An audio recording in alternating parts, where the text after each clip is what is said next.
नमस्कार, जनसत्य न्यूज में आप सभी का स्वागत है। मैं हूं आपके साथ आशिमा त्यागी। हम 26 जनवरी को हर साल गणतंत्र दिवस के रूप में मनाते हैं। देश के इतिहास में जिस तरह 15 अगस्त देश को आजादी मिलने की एक अविस्मरणीय तारीख के तौर पर दर्ज है, तो ठीक उसी तरह 26 जनवरी का दिन भी बेहद अहम और खास है। आखिर 26 जनवरी को हम हर साल गणतंत्र दिवस के रूप में क्यों मनाते हैं और गणतंत्र से इसका क्या रिश्ता है, देखिए इस रिपोर्ट में। क्यों मनाते हैं गणतंत्र दिवस? संविधान से गणतंत्र का क्या है रिश्ता? क्यों 26 जनवरी को लागू हुआ हमारा संविधान? असल में 26 जनवरी की तारीख का स्वर्णिम रिश्ता देश के संविधान से है, तो दूसरा गणतंत्र से जुड़ा हुआ है।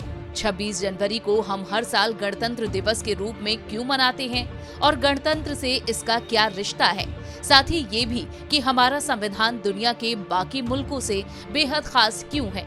दरअसल अंग्रेजों के शासन से 15 अगस्त सन 1947 को आजादी मिलने के बाद देश के पास अपना कोई संविधान नहीं था।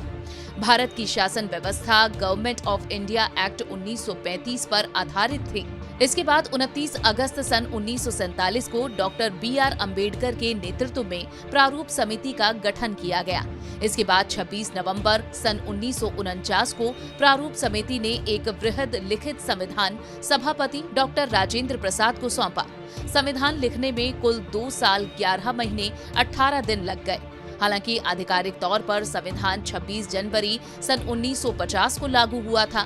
इसके साथ ही 26 जनवरी का दिन इतिहास में राष्ट्रीय पर्व के तौर पर दर्ज हो गया।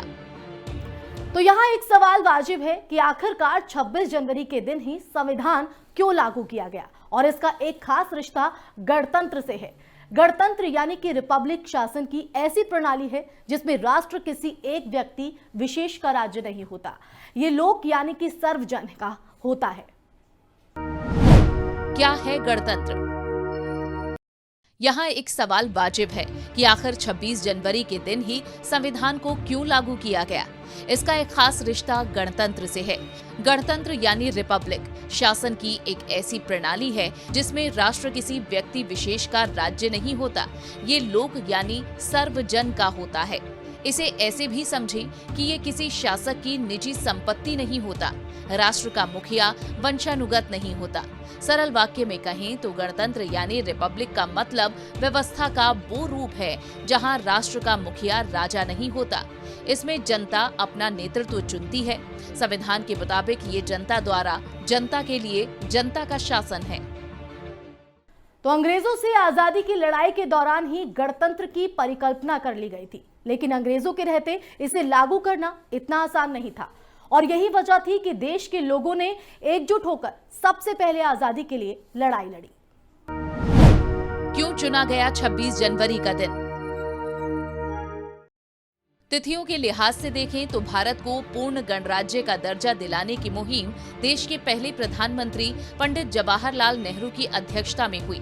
जब 26 जनवरी 1929 को लाहौर में कांग्रेस अधिवेशन हुआ, जिसमें पहली बार भारत को पूर्ण गणराज्य बनाने का प्रस्ताव पेश किया गया।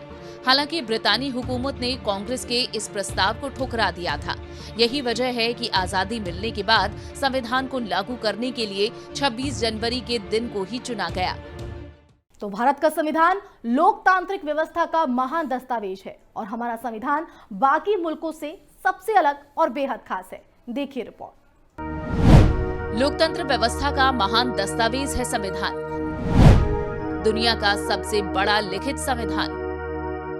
दरअसल इसे संपूर्ण बनाने के लिए दुनिया के दूसरे मुल्कों के कानूनी दस्तावेजों और संविधानों से बहुत कुछ लिया गया। ये कहा जा सकता है कि हमारा संविधान दुनिया की बेहतरीन शासन प्रणालियों का निचोड़ और सर्वोत्तम सार भी है। संविधान में ब्रिटेन से संसदीय सरकार, कानून, संसदीय प्रणाली, एकल नागरिकता, कैबिनेट व्यवस्था समेत कई बातों को शामिल किया गया। हमारे संविधान में राष्ट्रपति चुनने के लिए अप्रत्यक्ष मतदान की व्यवस्था है, जो आयरलैंड से ली गई है। भारतीय संविधान दुनिया का सबसे बड़ा लिखित दस्तावेज भी है। करीब 2000 संशोधन के बाद संविधान का वास्तविक स्वरूप हमारे सामने आया। संविधान की प्रस्तावना हम भारत के लोग से शुरू होती है। संविधान में नागरिकों के मौलिक यानी मूलभूत अधिकार, राष्ट्रपति पर महाभियोग जैसे कई महत्वपूर्ण प्रावधान हैं। ये सभी अमेरिकी संविधान से लिए गए हैं। भारत में आम नागरिकों के मौलिक कर्तव्यों को भी रखा गया है। इन्हें रूस से लिया गया है।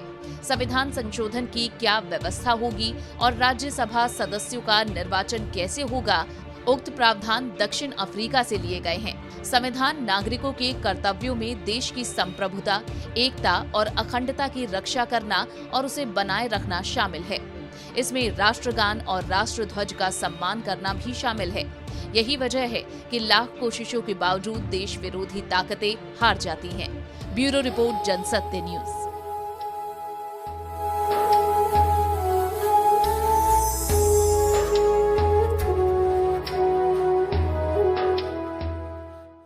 तो देखा आपने, इस रिपोर्ट के जरिए हमने आपको समझाने की कोशिश की कि गणतंत्र दिवस आखिर क्यों मनाया जाता है और इसके पीछे आखिर क्या महत्व है। तो अगर आपको हमारी रिपोर्ट पसंद आई हो तो आप इसे लाइक कीजिए, शेयर कीजिए और हमारे चैनल को सब्सक्राइब कीजिए।